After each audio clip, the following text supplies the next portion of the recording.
Okay, so in this last lecture, what I want to talk about is a very general philosophical question and a really, well, mystifying one.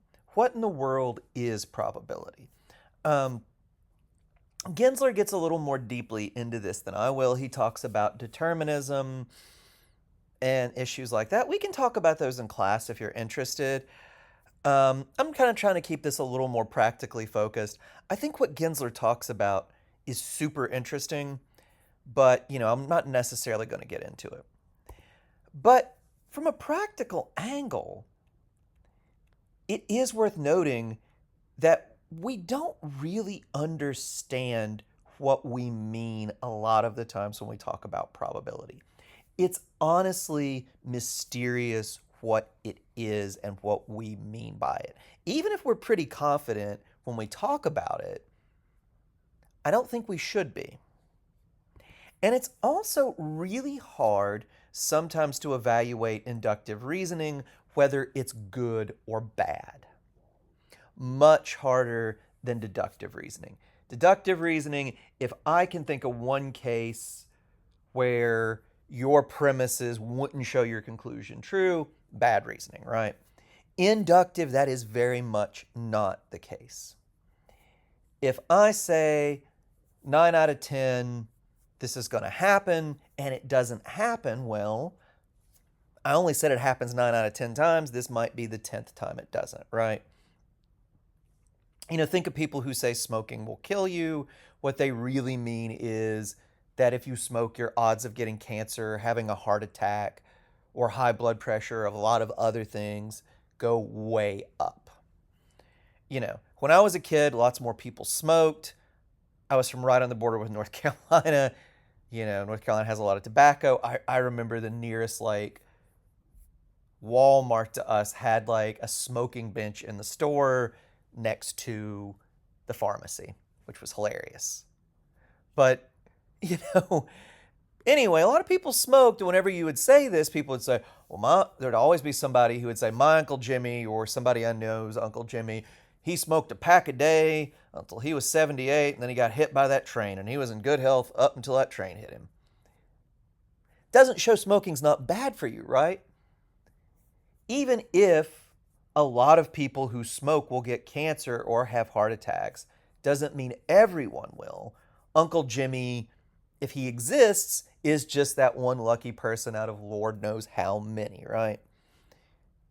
If I made a deductive argument, smoking will definitely kill you, Uncle Jimmy would refute the argument.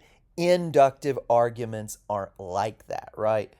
If I say smoking is bad for you, I'm just making the inductive argument. It's probably going to have all these bad effects on your health. Anyway, let's dig into this a little bit more. So sometimes when we even talk about odds, it is very clear what we mean. If I say, the odds of flipping heads are about 50%, again, I think it's like 49 point something or 50 point something. I think heads are a little more likely to come up, so I think it's like 50.2 or something like that, right? But it's about 50%, right? It's really clear what I mean. I got a quarter here. I flip it 1,000 times, about 500, it's going to come up. Heads, about 500, it's going to come up tails. If I had a really, really high tolerance for boredom, much, much higher than I actually have, and I flipped it 10,000 times, about 5,000 heads, about 5,000 tails. And if I cared enough about this, and for some strange reason you challenged me, it's really clear how I would show I'm right, right? Just flip the darn coin. Do it enough, it's going to get pretty close and stay pretty close to 50-50. If I did it 100,000 times, it will be so close to 50-50 that it doesn't matter, right? Not going to do that. But if I did, very clear what I mean and very clear how I would show you that I am right. I guess if it's 50.2%, maybe that's what it is, then, I would expect roughly, 5,000, 20 out of 10,000 will come up heads or something, right? But whatever the odds are, ultimately, it is clear what I mean by that, and it is clear how I would show you I'm right if you challenged me, right? Weird thing to challenge me on. I've had students who argue about some weird stuff. No one has ever argued with me about that one. Future is open, though, right? Maybe it'll happen. Please don't any of you be that person. Okay. Let me go with the case where it's not so clear, right? And all I can ever think of here is Star Wars, right? A nerdy adolescence. So, yes, I watch Star Wars. I always liked Star Trek a little better, but I did watch Star Wars a lot of times, right? I don't know if you've seen it. If you have, the second movie, Empire Strikes Back, there's actually a couple scenes like this where Han Solo, one of the characters, is going to do something really risky, and the robot, the kind of like very fussy, nervous robot C-3PO is like, oh, the odds that you succeed are like some huge number to 1, right? Han always succeeds because it's a movie. If one of our 3 main characters got killed 30 minutes in, actually, 2 of the main characters are on the spaceship, so if 2 of our main characters got killed 30 minutes in, probably wouldn't be a very fun movie, right? Princess Leia is there too.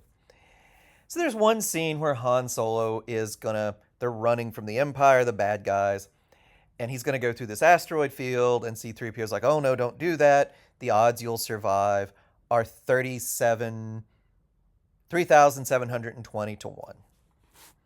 So what he means by this, it's 1 out of 300, and there's 3,720 cases where you get killed, 1 where you succeed. 1 out of 3,721. Well, that sounds really impressive in the movie. And a robot says it, so like, he's a robot, of course he knows the odds. Well, but think about this, right? I mean, whatever. It's a dumb, fun Hollywood movie. Don't think about it too much unless you're going for a nice philosophical example, but it is a good example, right? Ordinarily don't be that guy sitting in the theater thinking, well, how does Superman shave, right? This is kind of like that, but whatever. It's a good example. So how does C-3PO know the odds here? Honestly, what the heck does he even mean, right? He can't get Han Solo to fly through this asteroid field 10 million times and then record the percentage of times he succeeds, right? He can't even get him to do it. This wouldn't be a great sample, but he can't even get him to do it until he succeeds and say, oh, it took you 3,000 odd tries to get through here, right? If he fails, they're going to die. So that they can't do that. So what does he mean? Does he mean that I have a record in my little robot brain of all the times pilots have tried to do this, and only 1 time out of 3,721 do they succeed? Or does he mean I've run simulations and you bite it in 3,720 out of the ones I've run? Well, if it's the first, then it's like, well, what were the asteroid fields like? Were the pilots as good as Han's supposed to be? Right? If, we'll talk about this next when we talk about representative samples, which I think we'll talk about a little bit, but it's like, well, that might not tell us anything. More likely, I've run simulations. This is what one of my students insisted was going on. And in 3721 you've run, you die. Or 3720 out of 3721. Well, then we have to assume the simulation's accurate. And the whole point of this scene is basically C-3PO, the robot, who is very nervous, is assuming Han is not good enough to do this. Well, then that seems like that's baked into his simulation. I'm assuming you're not good enough to do this. So when I run my little robot simulation, you die because you're not good enough to do this. We talked about begging the question earlier in the semester about circular reasoning. Circular reasoning, right? So look, when I watch this scene, I think what our little nervous robot friend is saying, I don't think you're good enough to do this. And in the movie, it seems like he's wrong, right? Now, why do I make such a big deal of this? Well, because I actually think that probability is mysterious. And I also want your, and excuse my language, I want your bullshit detector to go off when anybody starts talking about odds that are this precise in most cases. You will sometimes hear people, this is really popular among Silicon Valley types, talk about their credences.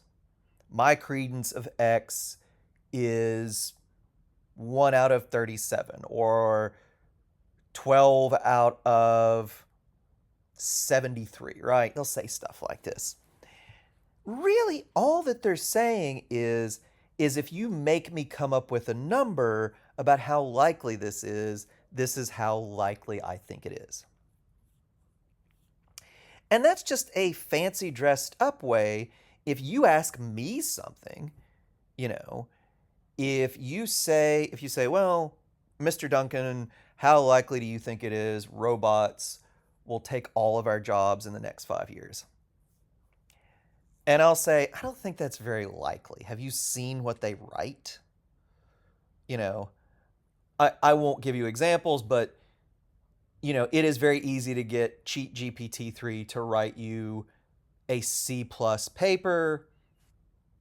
If you ask it to do much of anything else, it ain't too great at it, right? It's impressive what it can do. You know, would I want ChatGPT as my lawyer in a court case? Oh God, no. Would I want ChatGPT diagnosing, you know, mysterious medical ailment? No, God, even more so no, right? So I think it's really unlikely. Really, really unlikely. It's going to take some jobs, like, you know, how many? I don't know. Is it going to take all or even most jobs? I don't think so, right? And you say, well, you say it's really unlikely. How unlikely? And I'm like, I don't know. If you pressed me, I could come up with a number. I'd probably be like less than 100. It's like, well, less than 100, what do you mean? I'd be like, if you really gave me a hard time, I'd be like, all right, less than 100, less than 1%. I don't know. Let's say 1 out of 111, right? That's my number. I mean, you wouldn't be, okay, the chances that robots replace us all are 1 out of 111. But if some Silicon Valley type who is way more confident about this, or is just BSing you because he wants money, if he says, well, my credence that robots replace most jobs in the next 5 years is 3 out of 5 or 60%. He doesn't have a pipeline to God that gives him that number. He is just saying, well, I'm pretty confident this actually is going to happen.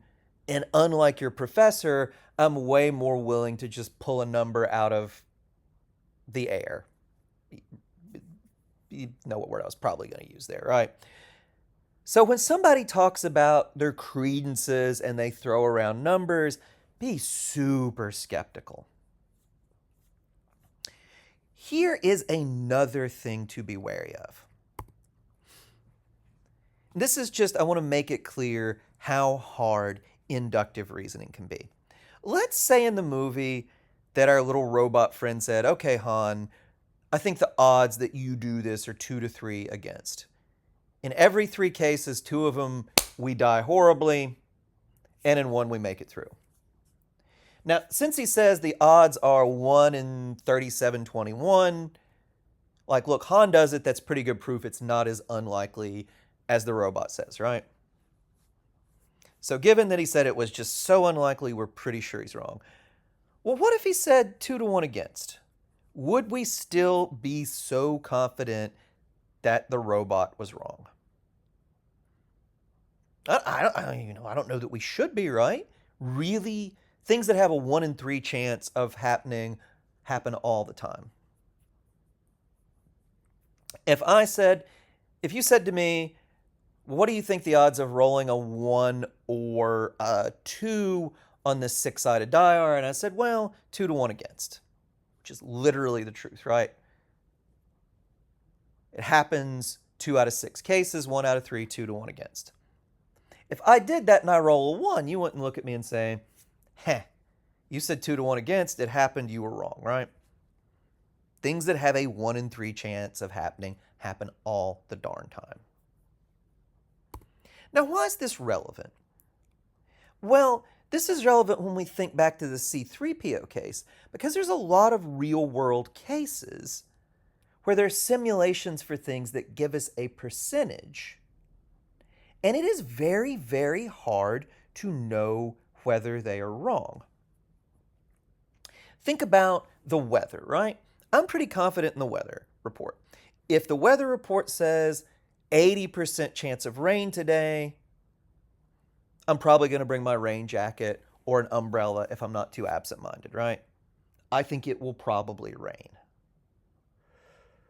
Well, why do I think that? Well, in the weather, what's going on with the weather report? Well, they run a whole bunch of simulations, at least this is what I think happens, and in the conditions they have, in 80% of those cases in their simulations, it rains. Well, why trust their simulations, and why say even if our robot pal is running his simulations, he's full of it? Well, because there are a lot of cases to test their simulation against. The people who do the weather report, they can look at all the days where they said it had X percentage chance of rain, and they can say, well, how many percentage of those days did it actually rain? If they look at all the days that had an 80% chance of rain, and it only rained on 30% of them, they know their simulation is not a good one. Might be, I am not an expert in statistics. I don't know how big or how small it would have to be before they start saying it's bad. I'm guessing if it rained in 78% of them, they wouldn't be like, okay, our model needs work, right? But close enough.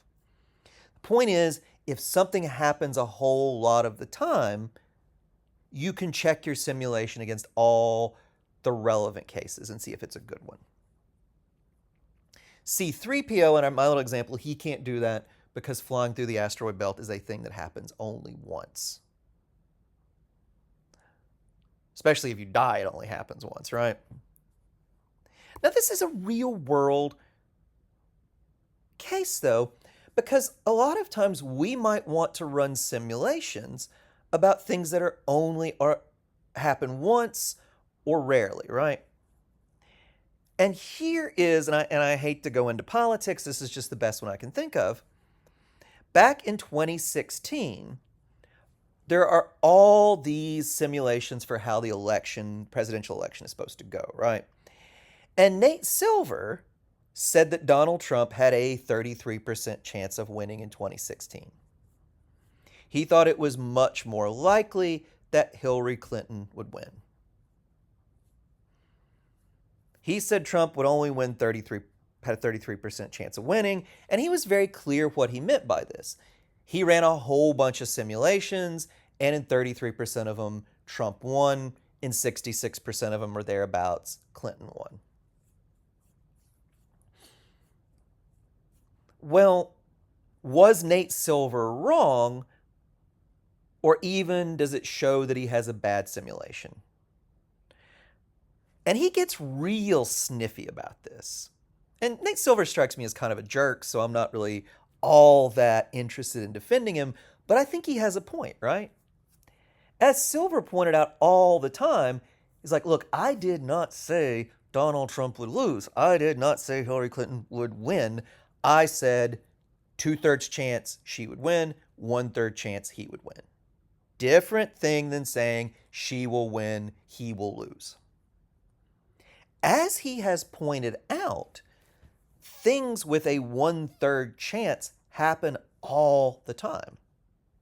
Like my die example, or to put it more bluntly, if somebody put 2 bullets in a revolver with 6 chambers, spun it, nobody, at least I hope nobody, would be crazy enough to put that to their head, or even point it at their foot, right, and pull the trigger.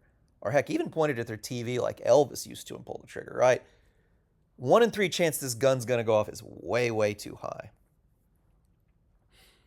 You know, does it show that silver simulation's bad? I do not know. And there's no real way to check it because elections aren't like rainy days. Every election is way different, right?